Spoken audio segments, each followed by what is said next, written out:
What's up, friends? This is Jazz, bringing you another episode of Let's Play Poem Mystery Dungeon Blue Rescue Team, the one we finished last time. I believe we recruited Leon, the Smurgle, and I think we saw Teddy. No, we saw Spinda.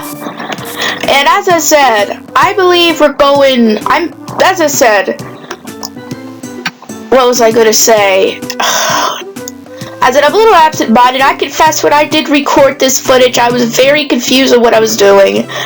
So it might be a little bit off, you know, but I am going to try to, you know, get an idea of what I'm doing. But we're going to, speaking of Leon, we're going to see Leon because I'd like to change this flag. There's a particular symbol in mind that I'd like. And it usually is always the first one that is done, so which is good, which is like the skull one, purple flag with the skull on it. I love that design. Hopefully it will be the first one. Believe it will be though.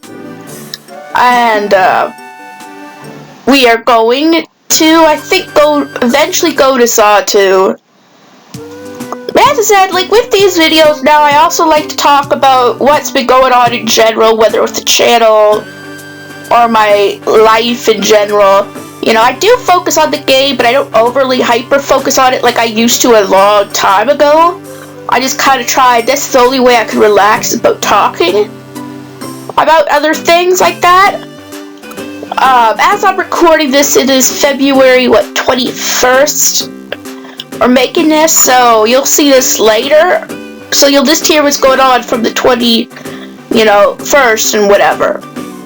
And a little bit before that, since my last video. Gee, I'm so close yet so far to finishing what my goal is for this game. I think setting up the mission that I want is the hardest thing of it all. There's so much little things you gotta do and big things you gotta do, and it is just so confusing when you don't know it from the back of your hand. But I am determined to at least get the last Gengar mission done. Maybe someday I'll keep this file and go back and do some of the other dungeons for you guys, but my main goal, but you know what, you guys already know, who already played and know this game by now, the last Gengar mission, there's just say little secrets about Gengar that is revealed to you through it. And you also earn a mobile scarf through completing all this. And I consider that, okay, this is the after game, but I still consider this mission the main part of the story, an important part of the story of this game. So that's why I am definitely doing that and doing everything I need to do to get it done. So if you see extra dungeons, like, for example, Stormy Sea, or is it Stormy Sea? I don't know. But I mean, the Kyogre one, where the Kyogre is, then that's required for it to activate. I'm going to be doing that in a few other parts. It's 40 floors long, so it's a long dungeon. But I'm doing it, you know, for story's sake. That's just kind of how it goes. And honestly, I don't think I even had to do this mission right here for Xatu. But I just did not know, I'll confess. But hey, it's a little extra for you guys. A little bit of a bonus. Because we gotta see what these, the feather is all about.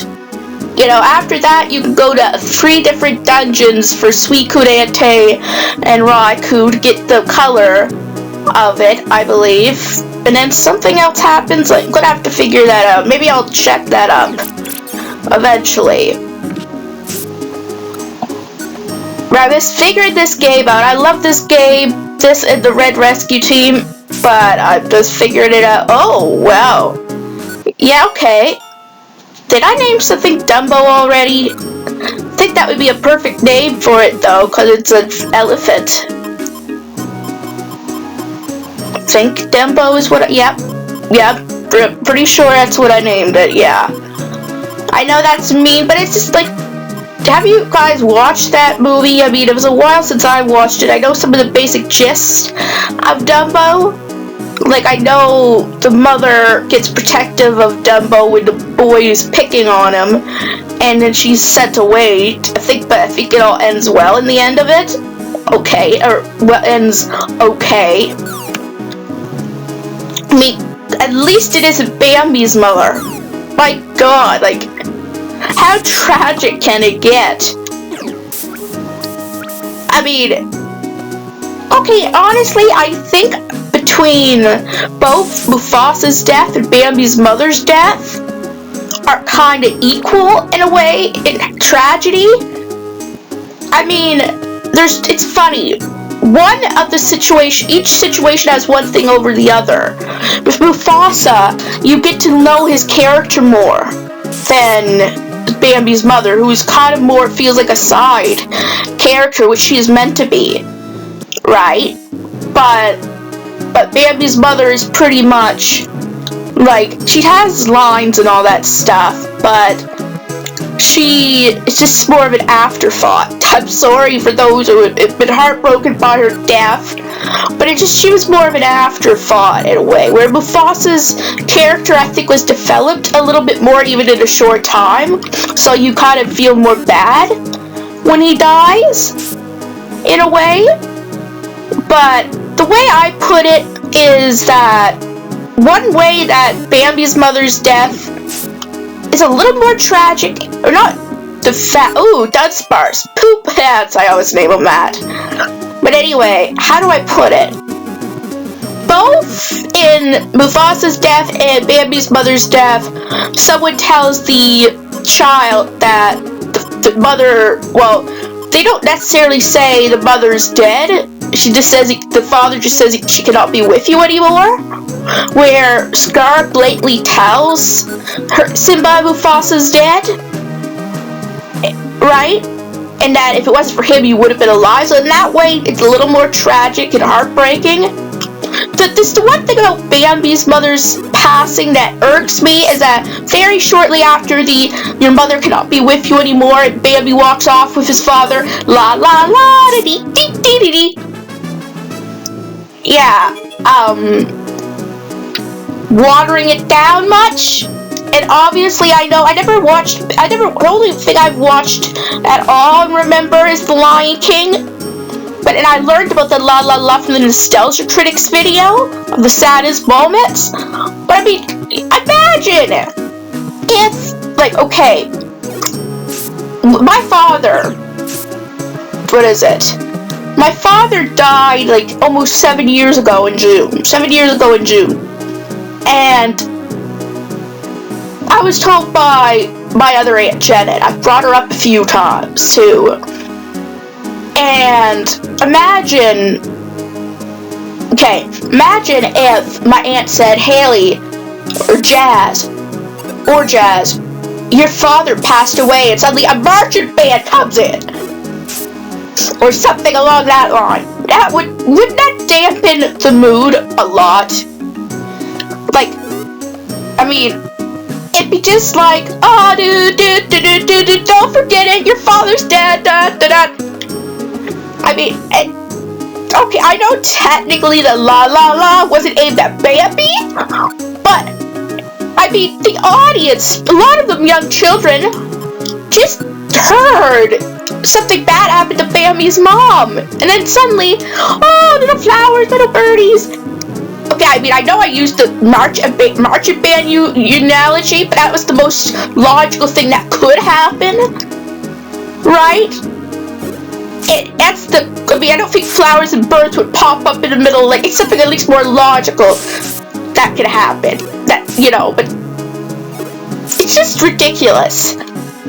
I mean, at least Lion King had I know it's not the right term to use, but the balls to say to its audience, again, with a lot of young children, Mufasa's dead. And, I mean, it was terrible. They saw that Simba was blamed for it, but they didn't. Okay, you know what? I don't know now if I should 100% defend the Lion King either. But I still can. At least the Lion King gave us 10-15 minutes of tragedy going on. throughout the movie. It wasn't just instantly la la la, forget about it. I mean, yes, they had Hakuna Matata, I know. That's why I stopped and almost didn't defend it, because Hakuna Matata played like 10 minutes afterwards. But that was like 10 minutes afterwards. And it gave us time to process the fact that Mufasa is no longer here. And it also still brought it up throughout the movie about Simba's guilt and his grief. It wasn't just forgotten about. Even after Hakuna Matata, it wasn't just forgotten about. So it was a little bit better that way. Yeah, I know, a random thing to talk about in a Pokemon video, but I guess Vampy got me thinking of it, so thank Dumbo.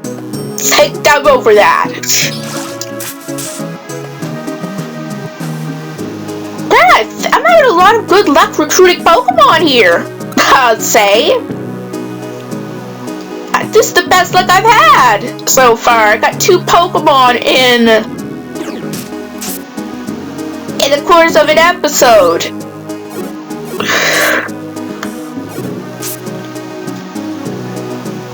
But as I said, I'm really enjoying this series, though. I'm still thinking of other series that I might like to do. I'm still working on Ultra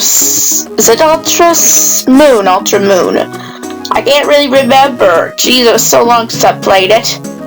I know, that doesn't sound good on Jazz's part. But I mean, I swear, when new games and all that come out, and when there's other things that really drive my focus, then that's usually it of something for a little bit. It's been 3 years, and I haven't done Ultra. But then again, at least I did Sun, I think. So at least there's minor differences in the other version. So it's not like it's the worst thing missed. I mean, yeah, you're not going to get Sword or Shield for a while either, though, because of my lack of capture card for it. I just got to figure out. Oh yes, I'm seeing if I've recruit it. Okay, yep. I don't need to recruit Heracross.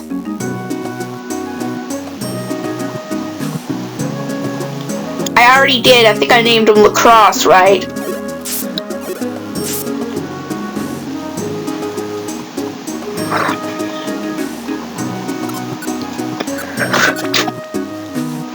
I'm trying to think of different ideas for you guys. I mean, I'm debating, as I said, the whole Professor Oak challenge thing, I'm still debating on how to do it.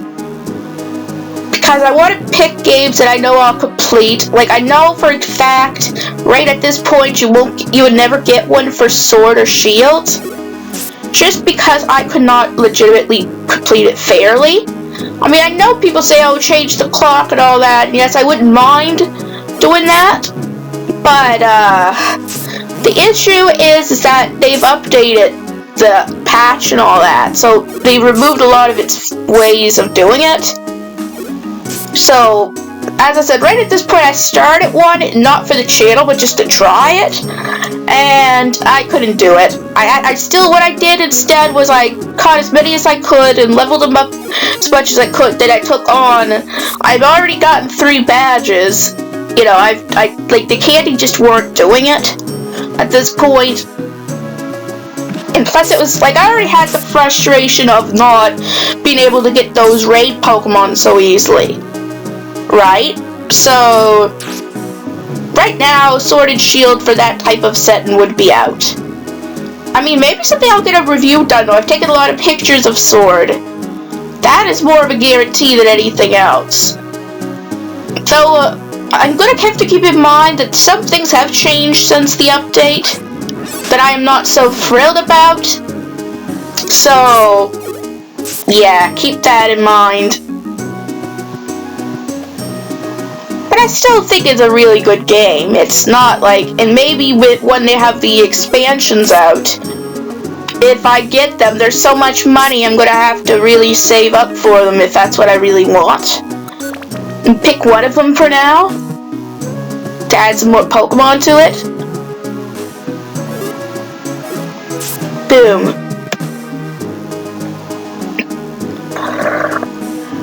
But they all sound interesting. I mean, I still find it's ridiculous that Bulbasaur and Squirtle and their evolutions were not added from the get-go. And Charizard, again, was the main focus. Guys, I don't hate Charizard. In fact, he's a pretty good Pokemon. I like him. But I wouldn't say that I am obsessed with him. I mean, gosh, he is almost bad as Pikachu. And you don't know, sometimes worse in certain ways. I'm trying to think. Pikachu, yes, has been in all the games, no real exception, right? And yes, he's had a couple of his own games. But Charizard, how many Mega Evolutions and special Dynamax forms and all that stuff that did he get? I mean, my God, like, he gets more love, I think, than Eevee. I mean, okay, Pikachu, I would say, would be a good contender for the amount of attention between the two of them. Eevee, though, Eevee is supposed to be like a second mascot, apparently. Yet Charizard gets all the cool... I mean, yes, Eevee has like 8 evolutions, but that's because he's the evolution Pokemon, not because he's like but he's popular. I'm not saying Eevee isn't popular. He is popular. But he's just not, like, in the way Charizard gets the full attention. It's ridiculous. Like, I mean, I said, he is a good Pokemon. A very strong Pokemon, yes. For a starter, this seems to be overpowered. But, I mean, and I picked him a few times. Like, I picked him when I did the Fire Red Professor Oak challenge. For a challenge, actually. And I managed to do it. I'm actually now playing Pokemon Ruby and trying it.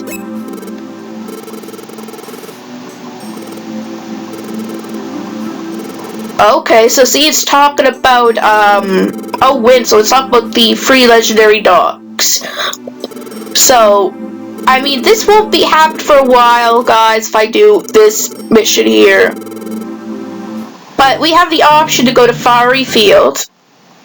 Oh, okay, we have to go to Fiery Field first, so we have the option to go to there. So we could challenge Entei, but I think at this point, my main priority is the Gengar mission. Okay, so something is happening.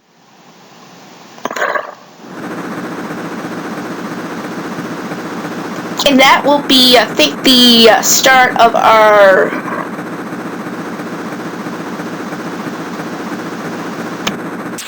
See, at Latios. So that's going to be the object, I think, of our next mission, is it going to be?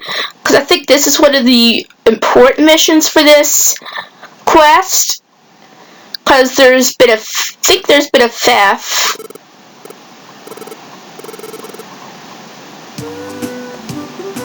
I just find it adorable seeing Blastoise sleeping in how small he looks compared to that bed. I mean, Squirtle I get. Some merchandise was stolen from the Kecleon shop.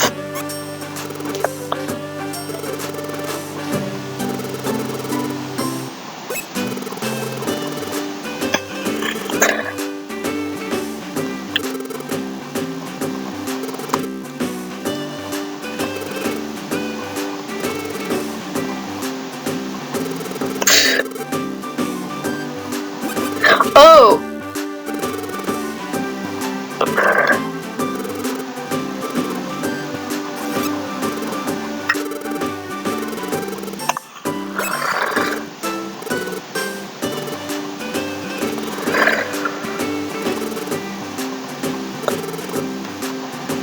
Well guys, I think I'll end this video now. If you enjoyed it, give it a big thumbs up. And if you're new to this channel and like what you see, please subscribe. It helps this channel a lot. And don't forget to hit the bell notification so you'll know when new videos are coming out. And I will see you guys in my next video.